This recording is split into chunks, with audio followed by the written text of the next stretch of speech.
Es kann eine Krisensituation geben. Was meinen Sie? Innerhalb Sekundenbruchteilen, ganz unvorgesehen. Wenn ich nicht weiß, wie ich damit umgehen soll, ist es wahrscheinlich, dass ich dann nicht mehr auf der Strecke bin oder irgendwo in der Leitplanke lande oder irgendwo in einem Graben.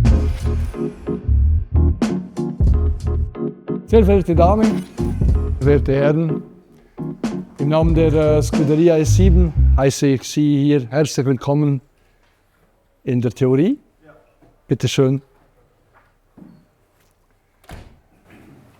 Wer von Ihnen ist zum allerersten Mal auf der Nordschleife oder ist noch nie auf der Nordschleife gefahren?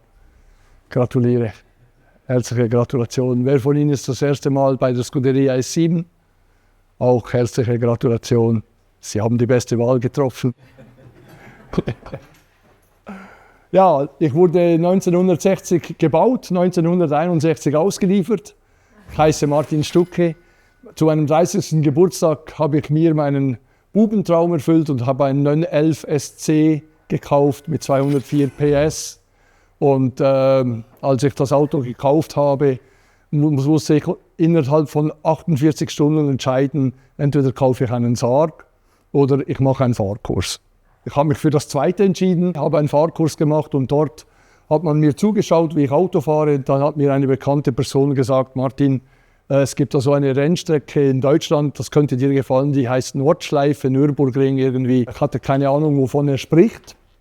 Ging dann im Herbst zum ersten Mal als Teilnehmer bei der Scuderia Hanseat auf die Nordschleife und habe seither circa zwischen 30 und 35.000 Runden auf dieser Rundstrecke, also zwischen 600.000 und 750.000 Kilometer. Ich bin Autor des Ideallinie-Konzepts.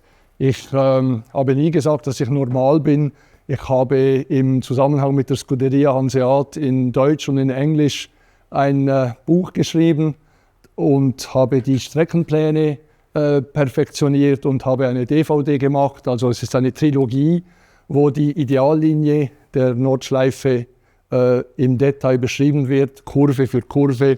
Habe einen Helikopter gemietet, habe Flugaufnahmen gemacht und ich denke, das könnte Ihnen helfen, sich daran zu erinnern, wie es ist, weil eben wir leider auf das ganze Jahr im Normalfall mehr Tage an der Arbeit sind irgendwo als auf der Nordschleife und somit diese 73 Kurven und diese 21,4 Kilometer ein bisschen vergessen und von einem Mal aufs andere ist es billiger, das Ganze zu aktualisieren. Also herzlich willkommen auf der Nordschleife.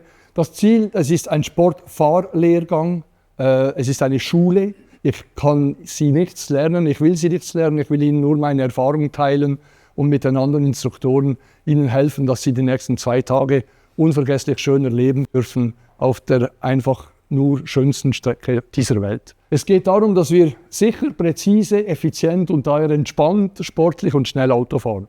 Ein Riesenprogramm. Und wie soll das gehen? Was heißt das überhaupt? Fahrdynamik, was heißt das, ein Auto zu bewegen? Was ist eine Ideallinie und so weiter? Mir gefällt das Wort Dynomen sehr gut. Dynomen setzt sich aus 2 Substantiven zusammen, aus dem Wort Dynamik und dem Wort Phänomen. Das Dynomen. Dieses Dynomen, da kann es eine Krisensituation geben. Dieses Dynomen kann gültig sein für Sie im Alltag mit Ihrer Partnerin oder mit Ihrem Arbeitskollegen. Sobald es eine Spannung gibt oder so, kann da plötzlich etwas passieren. Es kann eine Krisensituation geben. Einfach ganz unvorgesehen. Wenn man in einer Krisensituation ist, dann kann alles gut gehen. Das ist bei Ihnen meistens der Fall. Oder es geht dann beim Autofahren Richtung Unfall. Aber es muss nicht sein.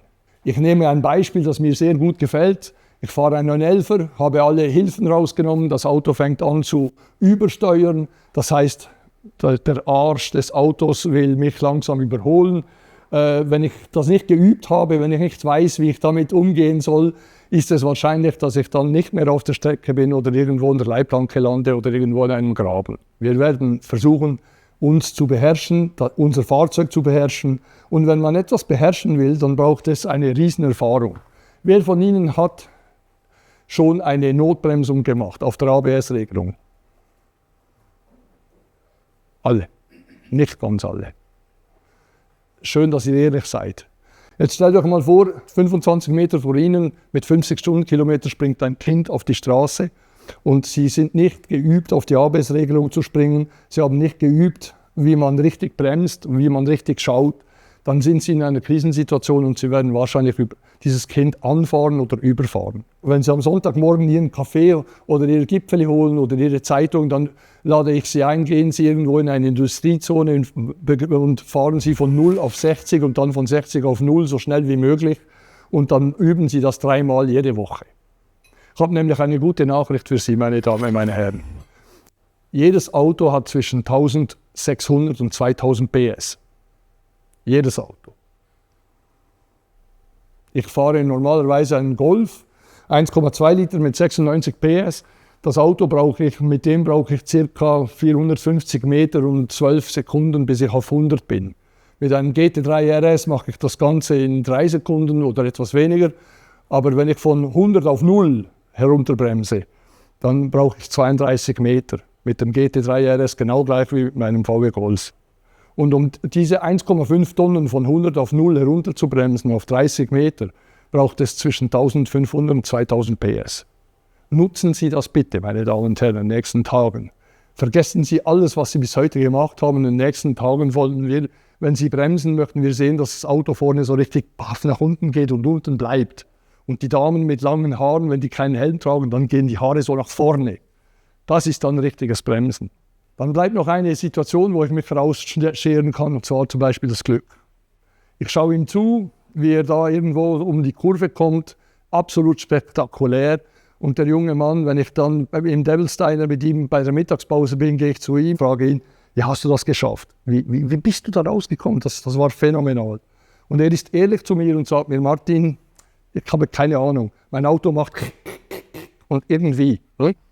Und das wollen wir nicht, meine Damen und Herren. Was wir hier jetzt in den nächsten 2 Tagen wollen, ist uns im Grenzbereich bewegen, auf der sicheren Seite und üben, wie es geht. Okay? Passt das so? Schön. In einer normalen Situation hat jeder Mensch 100% seiner Fähigkeiten und das Auto auch. In einer Krisensituation, meine Damen und Herren, was meinen Sie? Innerhalb Sekundenbruchteilen.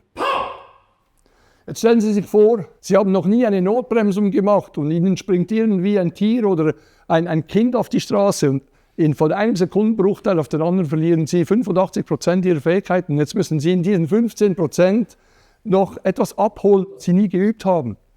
Das geht nicht.